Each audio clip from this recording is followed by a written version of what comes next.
예, 증인은 2023년 7월 25일 중앙선거관리위원회, 앞으로는 선관위라고만 하겠습니다. 사무총장으로 임명되셨죠? 네, 7월 26일자이고 나머지는 맞습니다. 네.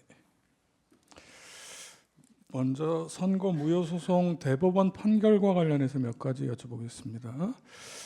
21대 총선 후 총 126건의 선거소송이 제기되었고 법원은 이를 모두 기각하거나 각하했죠? 제기 건수는 제가 알고 있기로 140건이고 네. 14건이 소추화가 되고 그 본안에 나가서 각하나 기각이 된 게 126건으로 알고 있습니다. 네. 피청구인은 2025년 1월 15일 페이스북에 공개한 국민께 드리는 글이라는 자필 편지에서 선거소송의 투표함 검표에서 엄청난 가짜 투표지가 발견됐다라고 했는데 과거 여러 차례 선거소송 재검표에서 정규 투표지가 아닌 가짜 투표지가 발견된 적은 없었죠? 제가 보고받기에는 없는 것으로 알고 있습니다. 피청구인 측에서 가짜 투표지라고 주장하는 이른바 일장기 투표지, 또 빳빳한 투표지, 신권 투표지라고도 하던데, 그리고 배춧잎 투표지는 제21대 국회의원 선거 인천 연수구을 선거에 관한 소송 재검표 과정에서 나온 투표지인데 여기에 대해 대법원은 2020수 30 판결에서 상세한 이유 설명과 함께 해당 투표지가 별 문제 없거나 사소한 실수, 단순한 기계적 오류에 의한 것이어서 부정선거의 증거가 될 수 없다라고 판결했었죠. 네, 판결문상 그렇게 되어 있는 것으로 알고 있습니다. 피청구인 측은 또 그 소송에 제출된 통합선거인 명부 사본에 선거인의 성명과 주소가 삭제되어 명부상의 투표자가 실제로 투표하였는지를 확인 검증하는 것이 불가능했다라는 주장도 하는데 당시 통합선거인 명부 사본에 선거인 성명 등이 표시되지 않은 것은 대법원의 문서 제출 명령에 따라 선거인 이름, 주소, 생년을 제외한 생일, 세대주 여부 등 투표자를 특정할 수 있는 개인정보를 제외하고 제출하였던 것이고 규칙 서식에 따라 투표구별로 선거인의 사전투표 여부를 기입해서 제출했으므로 제출된 내용만으로 사전투표자 수의 검증은 가능했던 것이었죠. 네, 그렇게 알고 있습니다. 네, 이번에는 세계기관 합동 보안 컨설팅 실시한 경위와 관련해서 몇 가지 여쭤보겠습니다. 선관위는 2023년 7월 3일부터 2023년 9월 22일까지 12주간 국정원, 한국인터넷진흥원과 3개 기관 합동으로 보안 컨설팅을 실시한 일이 있었죠. 네, 맞습니다. 이 컨설팅 기간을 선관위에서는 7월 3일부터 9월 22일까지 12주간이라고 하는데 국정원에서는 이 기간이 조금 다르게 얘기하기도 하던데 어떻게 된 건지 알고 계신 거예요? 7월 26일 취임 전 상황에 대해서는 정확하게 모르고요. 그래서 아마 준비 기간이 있었고 중간에 그 직접 검증하는 그런 기간이 있었을 것으로 생각이 됩니다. 그래서 그런 차이가 있지 않을까 싶습니다. 뭐 준비 기간을 포함시키느냐 네네. 이런 차이일 것으로 생각하신다는 말씀이시군요. 예.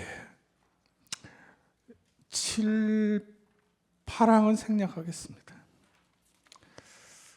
이 보안 컨설팅 그 근거와 관련해서 국정원 쪽에서 국가 그 법령 중에서 정보통신기반보호법 얘기를 하고 있는데요. 선관위 선거정보 시스템은 2005년 12월에, 재외선거관리 시스템은 2012년 2월에 정보통신기반보호법에 따른 주요 정보통신기반 시설로 지정되었고 선관위는 지정된 시스템에 대해서 법 제5조에 따른 주요 정보통신기반 시설 보호 대책을 수립 시행하고 이걸 과학기술정보통신부 및 국정원에 보고해 왔지요. 법상으로 그러니까 그 정보통신기술 과학정보통신부가 아니고요. 예. 국무조정실과 국정원에 보고하도록 되어 있습니다. 국무조정실과 그 두 기관에 보고해 왔죠. 네. 국정원이 그 2023년 전까지 그 전자정보법에 따른 실태 정보 보안 관리 실태 점검 그거를 실시해 왔는데 이제 선관위는 일단 그 대상은 아니죠. 헌법기관은 아닙니다. 예, 예. 그리고 국정원이 정보통신기반보호법 제5조의 2에 보면 그 보호대책의 이행 여부를 확인할 수 있다고 돼 있는데 그 보호대책의 이행 여부를 확인하겠다고 선관위에 그 통보하거나 뭐 현장 점검을 요청하거나 한 그런 일이 있었습니까? 네, 그런 일은 없는 것으로 알고 있습니다. 네, 11항입니다. 2023년 1월 행정안전부가 국회, 법원, 헌법재판소, 선관위 등 헌법재판을 기관을 대상으로 보안 컨설팅을 실시하니 희망하는 경우에 참여해달라 이런 공문을 보냈고 이에 대해 선관위가 답을 하지 않자 국정원 직원이 별도로 선관위 담당 직원에게 컨설팅을 받으라고 권유와 제안을 하기도 했다라고 하는 기사가 있었는데요. 혹시 이런 일이 있었는지 알고 계신가요? 네, 그렇게 보고를 받았습니다. 네. 여기 12항에서도 뭐 제시는 하지 않겠습니다. 2023년 5월 3일경 선관위에 대한 북한의 해킹 공격이 있었는데도 선관위가 보안 점검에 응하지 않았다라는 언론 기사가 났고 당일 선관위는 헌법상 독립기관인 선관위가 행안부나 국정원의 보안 컨설팅을 받을 경우 정치적 중립성에 관한 논란이 야기될 수 있다라고 하는 취지의 알림 자료를 배포한 사실이 있죠. 네, 그렇습니다. 그럼에도 불구하고 여당 국회의원들이 선관위를 비판하는 기자회견을 하고 연이어 선관위 간부 자녀들의 특혜 채용 의혹 등이 불거지면서 선관위에 대한 비판 여론이 커져서 2023년 5월 23일 선관위는 이제 3개 기관 합동으로 보안 컨설팅을 하겠다 이런 발표를 했죠. 네, 그렇게 보고를 받았습니다. 네. 14항은 생략하겠습니다. 보안 컨설팅 점검 결과 발표와 관련해서 2023년 10월 10일 국정원이 언론기관을 상대로 투개표 시스템 해킹 취약점 등 선관위 사이버 보안 관리 부실 확인이라는 제목으로 보도자료를 배포했고 또 그 점검 결과를 브리핑하기도 하고 그랬던 내용 알고 계시죠? 네,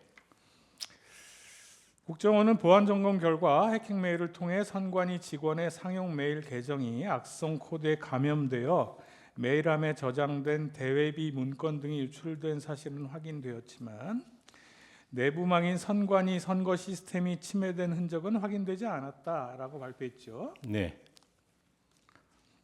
17항 생략하겠습니다. 18항 위 보안 컨설팅을 합동으로 수행한 3개 기관 중 하나인 한국인터넷진흥원의 이원태 원장은 2023년 10월 16일 국정감사에서 위 보도자료 내용이라든지 국정원이 발표한 보도자료 내용이라든지 배포 일정 등에 대해 사전 협의가 없었다라고 밝혔다는데 증인 이 사실 알고 계세요? 언론을 통해서 그 부분은 알고 있는 내용입니다. 네. 국정원이 이 보도자료 내용이라든지 배포 일정 등에 대해서 선관위하고 사전 협의나 어떤 합의 과정을 거쳤습니까? 이 보안 컨설팅과 관련한 부분에 있어서는 처음에는 그 양기관이 그 협의해서 그 소위 보안 컨설팅 결과 보고에 대한 부분을 협의해서 공동 발표를 하는 것이 어떻겠느냐라는 식으로 진행이 된 겁니다. 예. 근데 이제 서로가 지금 그 결과에 대한 내용을 어디까지 담을 것인지에 대해서 의견 일치를 볼 수가 없었기 때문에 따로 발표하게 된 겁니다. 처음에는 공동 발표하기로 했는데 네. 좀 의견 일치가 안 돼서 따로 예. 그 발표했고 그렇게 따로 발표하기로 뭐 이렇게 얘기가 서로 된 겁니까? 그렇습니다. 그러니까 공동 발표를 할 수가 없으니 그러면 각자의 입장에서 발표를 하자라고 된 겁니다. 그랬군요. 그래서 이제 그 같은 날 2023년 10월 10일 국정원도 발표를 했고 선관위도 따로 네. 그 중앙선관위 정보보안 시스템 컨설팅 결과 관련 입장이라고 하는 내용을 발표를 하신 거죠. 네, 그렇습니다. 그 선관위가 발표하신 보도자료 요지는 부정선거 방지 위한 법적 제도적 장치를 배제하고 기술적 부문에 한정해서 실시되었다. 그리고 기술적 해킹 가능성만으로 실제 선거 결과 조작 등 부정선거 실행은 불가능하다. 또 북한 해킹으로 인한 선거 시스템 침해 흔적은 발견되지 않았다. 시스템 접근, 제어, 통제 강화 등 모든 역량을 집중해서 보안을 강화할 것, 뭐 이런 내용들이었죠. 네, 그렇습니다. 이 보도자료에서 부정선거 방지를 위한 법적 제도적 장치라고 하는 것은 뭐 어떤 의미입니까? 기본적으로 공직선거법에 규정되어 있는 절차 규정을 의미하는 것이고요. 거기에 따라서 그 선거 관리를 필요로 하는 우리 선거 관리 지침에서 제도적으로 시행하는 방법들을 의미하는 겁니다. 네. 네, 보안 컨설팅의 구체적 점검 방법 관련해서 보안 컨설팅 당시에 선관위는 서버를 포함해서 보유 중인 모든 전산 장비 6,400여 대에 대한 접근 권한을 국정원에 부여하였고 국정원은 선거 시스템과 관련한 중요 전산 장비 위주로 범위와 대상을 310여 대로 선정해서 보안 점검이 실시됐지요. 네, 그렇습니다. 당시에 보안 점검 미실시 전산 장비는 선거 시스템과 관련이 적은 일선 선관위 직원들의 일상 업무 수행에 사용되는 PC 자원이 대부분이었습니까? 네, 개인 PC가 6천여 대 정도 네. 지금 그 서버, 그러니까 그 선거 서버와 같이 그게 점검 대상이 됐었던 겁니다.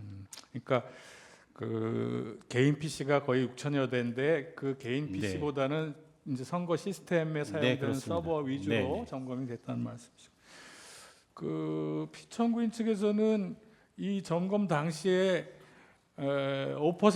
5%만 점검에 응하고 나머지 6,400여 대 나머지 95%는 뭐 불응했다 이런 얘기도 하는데 그런 적이 있습니까? 그게 이제 단순 수치로 6,400여 대의 PC 그 서버를 기준으로 해서 300몇 개만 검증을 할 수밖에 없으니까 그게 5% 정도로 나온 것 같습니다. 근데 실질적으로는 이 서버 검증의 대상은 그 보안 관제에 있는 그 데이터베이스라든지 이런 서버에 집중이 되게 되니까 단순한 5%와 같은 그런 프로테이지로 이 검증 절차에 대한 내용을 그 발표하는 것은 적절하지 않았다고 뭐 생각합니다. 그렇기도 하고요. 그러니까 5%를 제외한 나머지는 불응해서 점검에 응하지 않았기 때문에 그렇지는 않습니다. 그렇지는- 그러니까 결국은 그 시간적 제한과 그다음에 인원적 제약이 있으니까 아마 국정원 입장에서도 그 검증 절차를 할 때 모든 서버를 다 볼 수는 없었을 겁니다. 그러니까 국정원이 그 약 12주 동안 이제 하는 과정에서 시간적으로도 기간이 제한되어 네. 있었고 인원도 제한되어 있었으니까 뭐 310여 대밖에 못 했겠지만 그게 선관위가 이거 말고 딴 거는 안 돼라고 했기 때문에 아니라- 그것만 네. 한 건 아니란 말이에요. 예, 국정원 쪽에서 자의적으로 선별해서 진행을 한 것으로 알고 있습니다. 네, 알겠습니다. 그리고 25항입니다. 보안 컨설팅 진행 과정에서 국정원이 처음 해킹 툴을 설치했을 때 선관위의 보안 관제 시스템이 탐지해서 자동으로 차단을 했고 국정원이 이렇게 해서는 시스템을 점검할 수 없다고 해서 선관위의 침입, 탐지, 차단 등 자체 보안 시스템을 일부 적용하지 않은 상태에서 모의 해킹이 진행되었다. 이렇게 선관위 보도자료에는 나와 있는데 이게 사실인가요? 네, 맞습니다.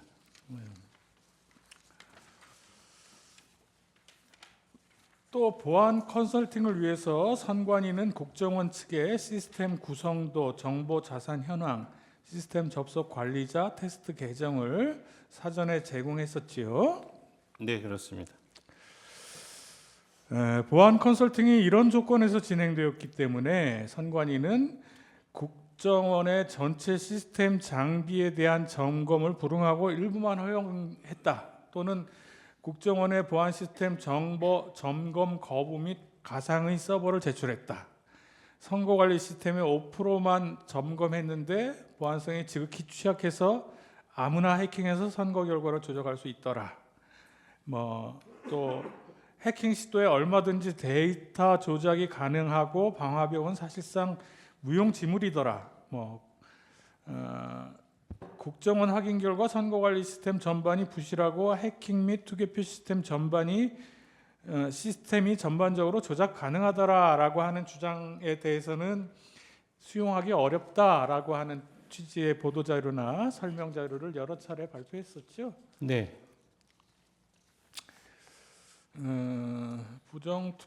부정선거 주장에 관한 반박 관련해서 몇 가지 여쭤보겠습니다. 우리나라 투개표는 실물 투표와 공개 수작업 개표 방식으로 진행되고 정보 시스템과 기계 장치는 이걸 보조하는 수단으로 사용되죠. 네, 그렇습니다. 또 투개표 과정에서 수많은 사무원, 관계 공무원, 공공기관 직원, 참관인 등이 참여하고 있고 실물 투표지를 통해서 개표 결과를 검증할 수 있지요. 네, 그렇습니다.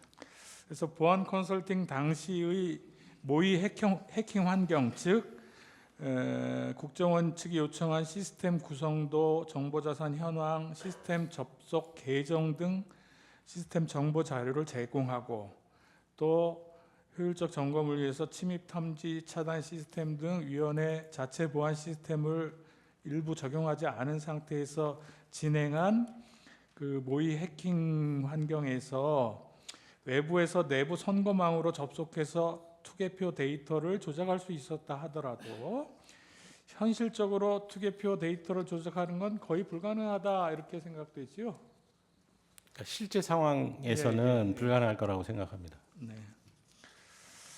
해킹을 통해서 유권자 등록과 투표 여부를 관리하는 통합선거인 명부의 내용을 변경할 수 있다라고 보안점검 결과 발표에 나와 있는데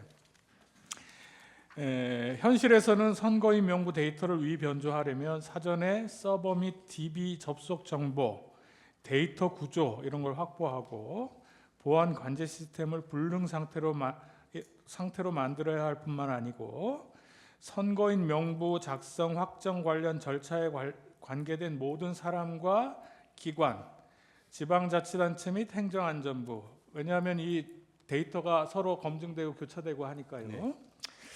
그런 데들이 다 합심해서 그 조작에 관여해야만 가능한 거죠. 논리적으로는 그렇게 됩니다. 지금 그렇- 그러니까 선거인 명부 자체를 예. 선관위가 만드는 게 아니라 예. 지방자치단체장이 법상으로 확정시켜서 저희한테 자료를 주도록 돼 있어요. 그러니까 그 자료는 지금 지방자치단체에서 가지고 있는 자료이기 때문에 저희가 서버에 있는 자료를 변경했을 때 그냥 양쪽으로 맞춰서 교체 검증을 해보면 그대로 나타나게 돼 있는 구조입니다. 네. 그래서 이제 현실에서는 이런 게 사실상 불가능하고 지금 보안 점검에서는 아까 얘기한 그런 어떤 해킹 환경을 조성했기 때문에 그 데이터를 변경할 수 있었다 이렇게 얘기한 것으로 네. 그렇게 보고 있는 거죠. 네. 그리고 이제 해킹을 통해서 투표관리관 도장의 이미지를 절취해서 사전 투표용지와 동일한 투표용지를 얼마든지 만들 수 있었다라고 하는 결과 발표 내용과 관련해서도 사전 투표관의 사인 그 도장을 등록하는 통합선거인 명부 시스템은 외부와의 접속이 차단된 폐쇄망에서 운영되고 있고 제한된 기간만 접속 가능하며 가능해서 외부에서 해당 이미지 파일을 취득하는 게 굉장히 어렵지요. 그리고 실제 투표용지와 동일한 투표용지를 발급하기 위해서는 청인 혹은 사인 외에도 투표용지 발급기 및 전용 드라이버 프로그램을 모두 취득해야 되므로 이걸 한꺼번에 다 한다라고 하는 건 현실적으로는 좀 불가능하지 않느냐 이렇게 네, 보고 그렇습니다. 있는 거죠. 32번은 이렇게 좀 묻겠습니다. 비밀번호가 매우 단순하다라는 점검 결과와 관련해서는 선관위가 보안 컨설팅 결과를 수용해서 그 단순한 비밀번호를 즉시 변경했고, 또 이후 모든 시스템의 비밀번호를 안전한 방식으로 변경하고, 주요 시스템의 경우 본인 인증을 포함한 다중 인증 체계로 운영하고 있죠. 네. 보안 컨설팅 이후 선관위의 조치 관련해서 몇 가지 여쭤보겠습니다. 선관위는 보안 컨설팅 이후 이행 추진 TF를 구성해서 지적된 취약점을 대부분 조치하였고, 이와 관련한 보도 자료를 홈페이지에 게시하고 배포했죠. 그렇습니다. 또 22대 국회의원 선거 실시 전에 정당 창관인의 입회하에 2차례 국정원과 합동으로 이행 여부 현장 점검을 완료했죠. 네, 맞습니다. 그렇게 이제 개선 조치를 하고 점검 완료한 후에 이전에 국정원에서 31점인가 뭐 나왔던 점수가 네. 다시 이렇게 평가해 보니까 뭐 70몇 점까지 나왔다면서요. 71.5로 제가 보고를 받은 것 같습니다. 71.5 정도 네. 나왔습니까? 그러면 어쨌든 그 이전에 비해서 지적됐던 점들이 많이 개선되고 그 보안 수준이 많이 이제 그 향상된 거네요. 네. 이 보안 컨설팅과 관련한 부분에서 자꾸 부정선거 시비의 그 논쟁거리로만 작동이 되는데, 이 선관위 입장에서는 이 지금 보안, 특히 서버라든지 이 보안에 대한 부분이 굉장히 중요합니다. 그 뜻은 부정선거를 방지하기 위한 그런 개념이 아니고, 우리 그 지금 법제가 사전투표제라는 것을 운영하지 않습니까? 네. 그러면 선거를 하는데 사전투표제를 운영하게 되면 통합선거인명부, 즉 서버의 도움을 받아서 선거를 치를 수밖에 없는 구조입니다.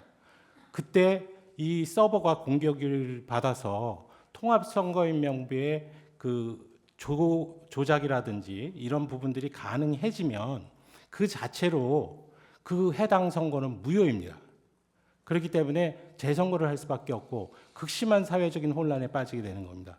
그래서 저희 입장에서도 이 선거관리위원회의 이 서버의 보안 문제가 그렇게 중요한 것이고, 또 때마침 국정원에서 그와 같은 내용을 점검하겠다고 하니까 서로 이해관계가 이제 맞아서 진행하게 된 사안입니다. 그래서 적극적으로 그 보안 컨설팅에서 지적된 사항에 대해서는 전부 개선해야 되겠다는 것이 우리의 생각이었고, 실제적으로도 이 보안 컨설팅 그 결과 이후에 정부에서 상당한 돈을 지원해서 저희 선거 서버를 개선하였습니다.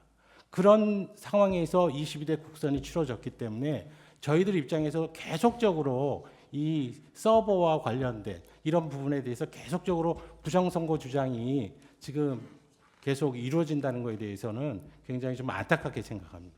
네. 선관위가 이 뭐 압수수색을 못한다 뭐 이런 얘기도 피청구인이 하셨던데, 선관위는 적법 절차에 따른 수사기관의 압수수색에는 응하고 있지요. 그래서 네, 있죠. 2020년 1월부터 최근까지 경찰과 검찰이 중앙선관위 그리고 지역선관위를 대상으로 하는 압수수색이 181차례였고, 윤석열 정부에서 중앙선관위를 대상으로 하는 압수수색도 30차례 있었다라고 하는 보도가 있었는데 맞는 내용이죠? 이 수치에 대한 부분은 지금 압수수색 영장 절차에 의하면 네. 그 영장 사본을 그 피압수수색에 제공하지는 않습니다. 그래서 저희가 영장 사본 등이나 이런 자료는 갖고 있지 않고, 다만 거기에 관련된 위원회 내부에서 산출된 그런 보고서 등을 감안한 숫자이기 때문에 그 숫자가 정확하지 않을 수 있습니다. 근데 지금 청구인 대리인께서 말씀하시는 그 정도 숫자는 지금 저희가 되는 것으로 확인했습니다. 네. 서버 점검과 관련해서 이렇게 보안 컨설팅을 하고 이후에 이행 여부 점검을 한 후에 국정원이나 어떤 다른 기관에서 이 서버 점검 혹은 시스템 점검이 필요하다, 혹은 뭐 그 보안 점검을 요청했다거나 한 일이 있습니까?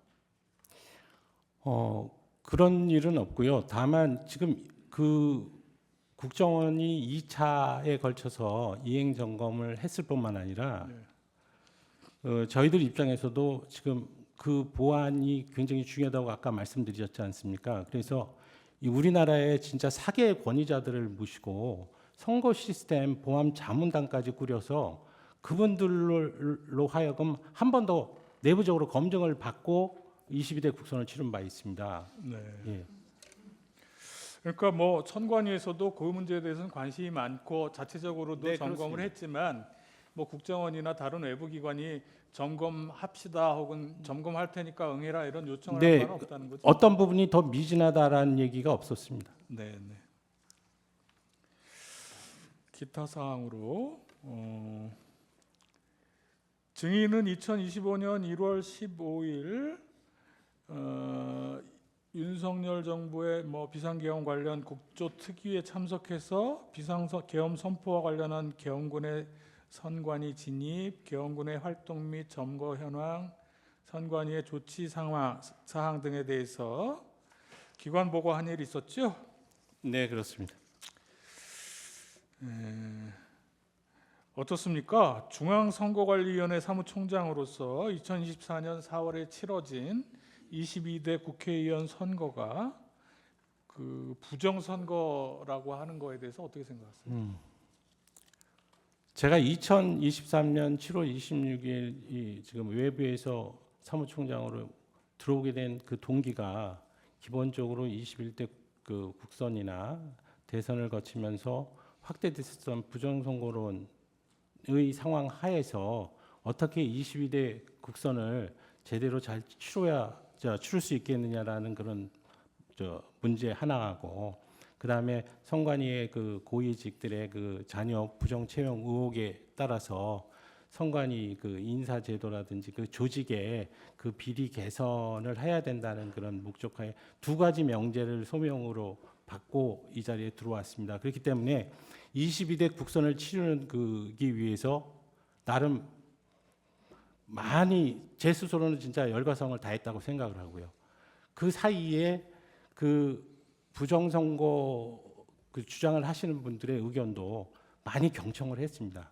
그래서 그 국민들께서 진정으로 이제 이 선거 관리 차원에서 이 볼 수 있는 소위 조금이라도 감추지 않고 투명하게 공개하는 것이 좋겠다는 생각 때문에 몇 가지 제도, 예를 들어서 CCTV 그 영상에 대해서 24시간 공개를 한다든지, 아니면은 지금 그 개표 과정에서 실제적으로 천천히 그 찍힌 투표용지를 제대로 소위 참관인들께서 감시할 수 있도록 수검표 제도를 도입한다든지 그런 절차를 취해 왔기 때문에, 그렇게 함에도 불구하고 계속적으로 이 선관위의 이 선거 관리 제도에 허점이 있고 그로 인해서 부정선거라고 생각하시는 국민들이 있으시다고 하는 그런 부분들이 총장으로서는 굉장히 안타까울 뿐입니다.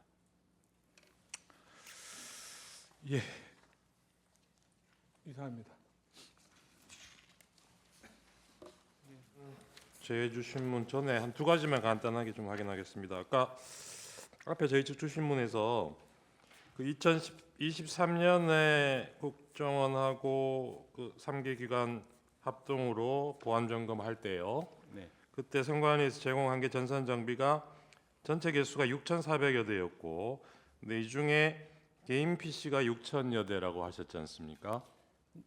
네. 그렇습니까? 그러면 그 나머지 400여 대는 서버라고 보면 되는 겁니까? 그 지금 이런 소송 과정에서 사실은 이게 다 이게 대비 그 비밀 사항이에요. 서버 개수라든지 이런 것들. 그래요? 그래서 뭐 이렇게 하는데, 네. 지금 말씀드리는 6,000여 대 그 PC라는 뜻은 저희 직원이 3,000명 정도 됩니다. 네. 그런데 직원이 사용하는 그 PC가 내부망과 망이 분리가 외부망 돼 있으니까. 두 대의 PC를 사용하니까 네. 그렇게 대충 계산을 한 겁니다. 네, 알겠습니다. 그러면 실제로 국정원에서 보안 점검하면서 봤다는 그 5% 300여 대겠죠. 그러면 그 300여 대는 개인 PC도 포함되어 있고 서버도 있지만, 포함되어 예, 있고. 서버도 포함되어 있는 겁니다. 네, 알겠습니다. 그리고 이건 뭐 선거하고는 관계 없는 얘기인데 확인차. 이 계엄 당일날 선관위 여기저기 지금 저 뭐 과천청사도 그렇고 관악청사, 수원, 연수원 다 군이 들어왔지 않습니까?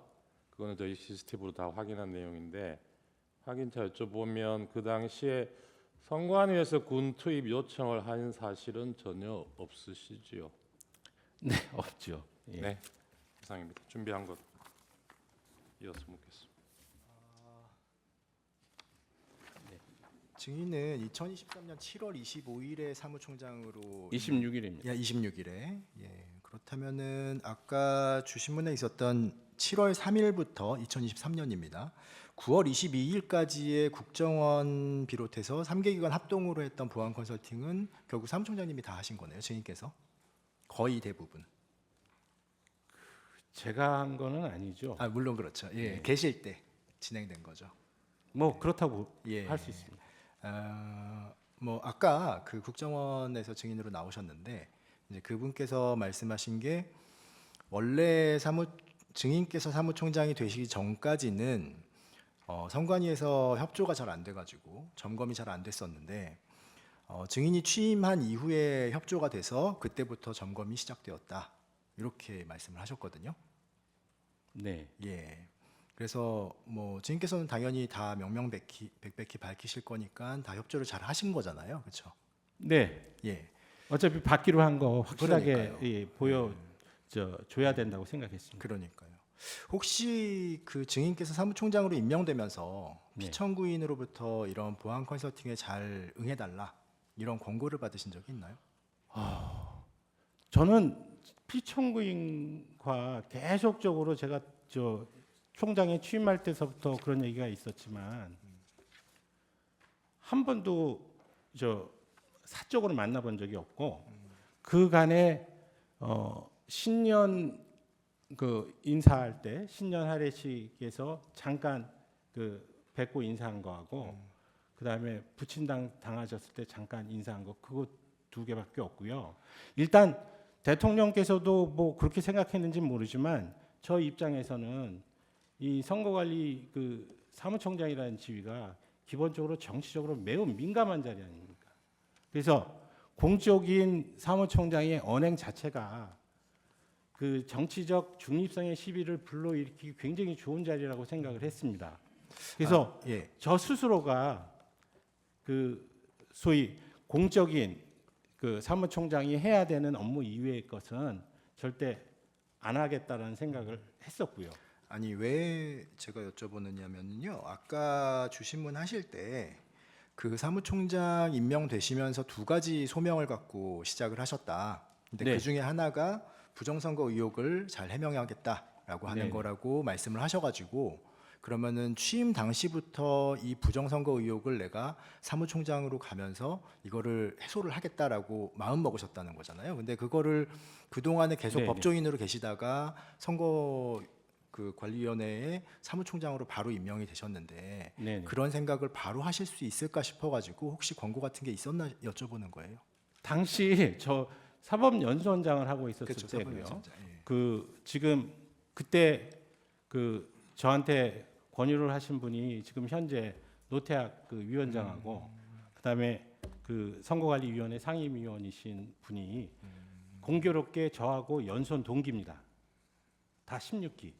그래서 잘 아시는 분들이에요. 아, 근데 아마 저한테 그 권유를 하시기 전에 외부적으로 외부에서 사무총장을 이제 모셔와서 이 난국을 타개해야겠다는 생각을 하셨던 것 같아요. 알겠습니다. 그런데 예, 시간이 없어서 자꾸 죄송합니다. 나머지 분들이 전부 이렇게 응해주시지 않으니까 저한테 와서 좀 어려운 일이니까 좀 도와달라고 얘기를 하는 과정에서 그런 얘기들이 다 나오고 네네. 그 알겠습니다.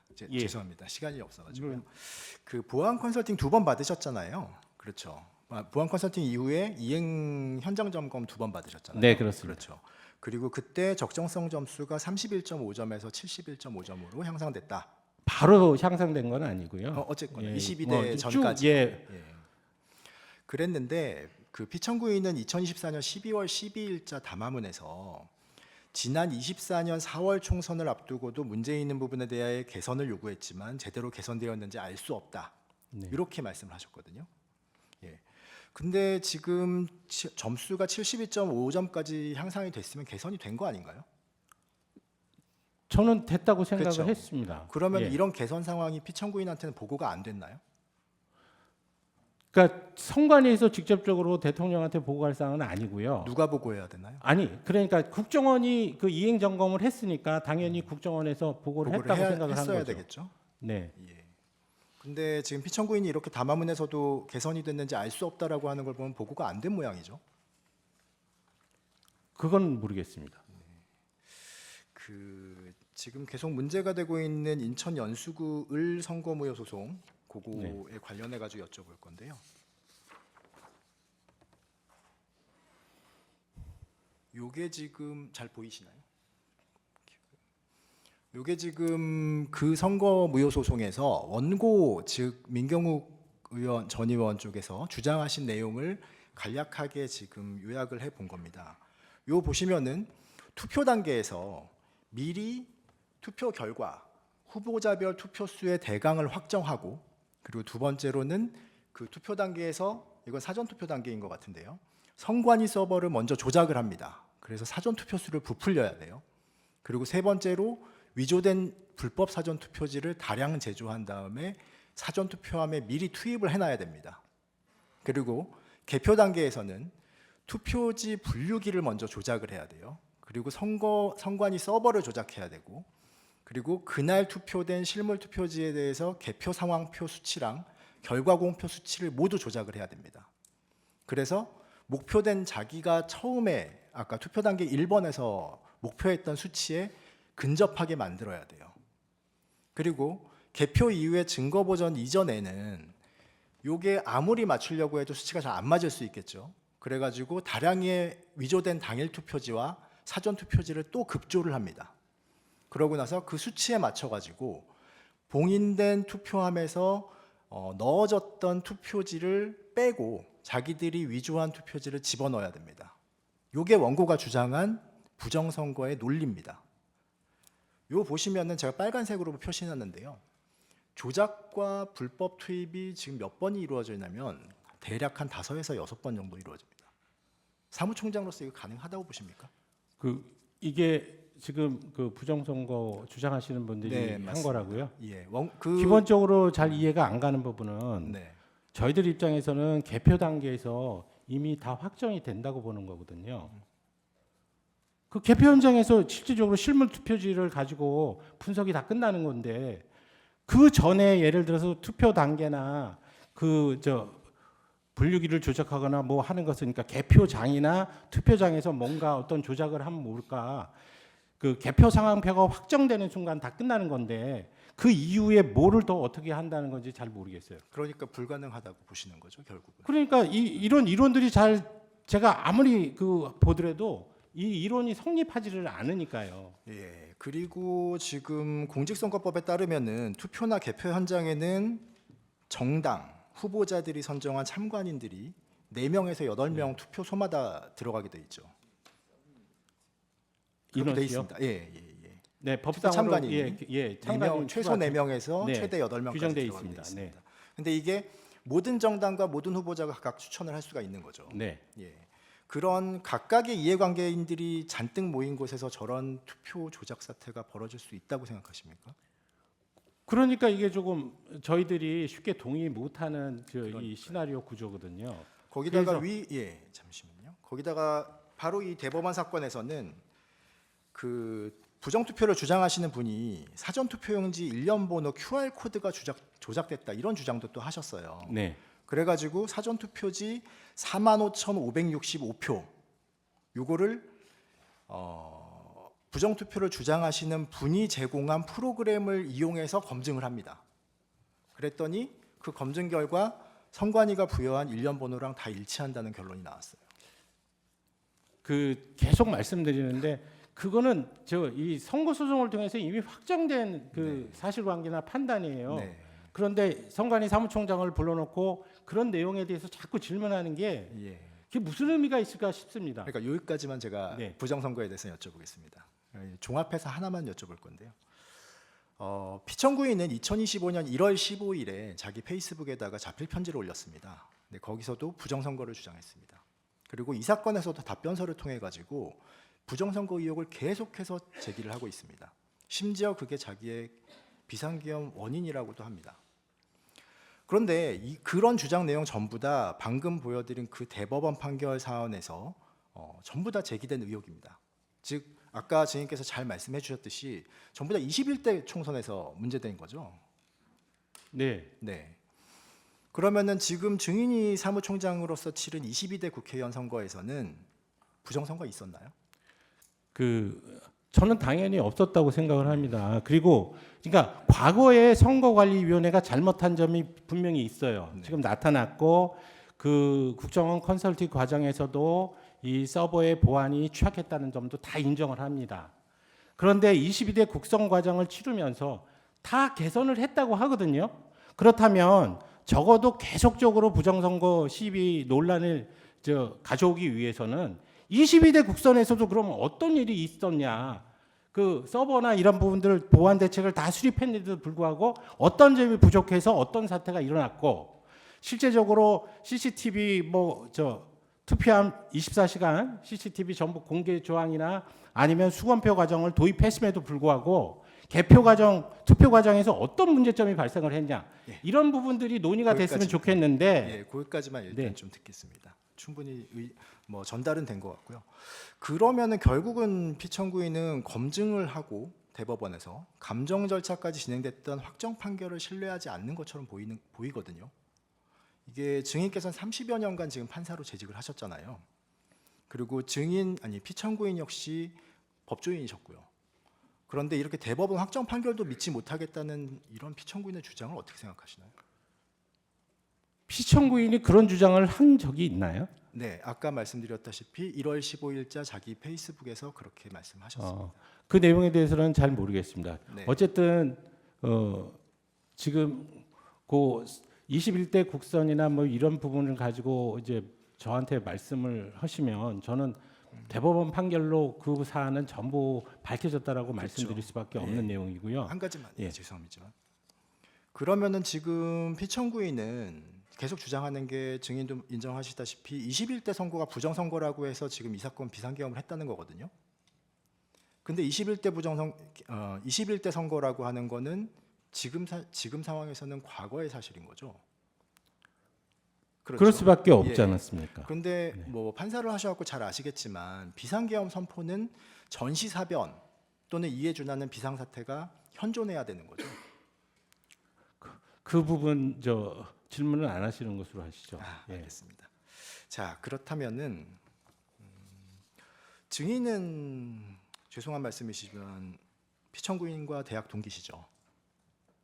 대학 동기는 예. 맞습니다. 그리고 근데 피청구인이 지금 주장하는 부정선거 의혹에 대해서 증인에게 물어보거나 확인을 요청한 사실은 한 번도 없었죠. 네. 네. 근데 증인께서는 이런 부정선거 의혹 제기에 대해서 여러 번 선관위 보도자료를 내면서 반박을 하셨죠. 네. 네. 그런데도 지금 피청구인이 계속 부정선거를 주장하는 것은 결국 선관위 설명도 못 믿겠다는 거죠. 결국은 그렇게 되기는 합니다. 예. 이렇게 보면은 피청구인은 지금 국회는 반국가 단체다. 대법원도 못 믿겠다. 선관위도 못 믿겠다. 지금은 이 사건에서 헌법재판소도 못 믿겠다. 심지어 친구인 증인도 못 믿겠다. 이러는 건데 이 정도 되면 피청구인은 우리나라의 정상적인 시스템은 전부 배척하고 있는 거 아닌가요? 적절하지 않은 질문인 것 같습니다. 알겠습니다. 여기까지. 네.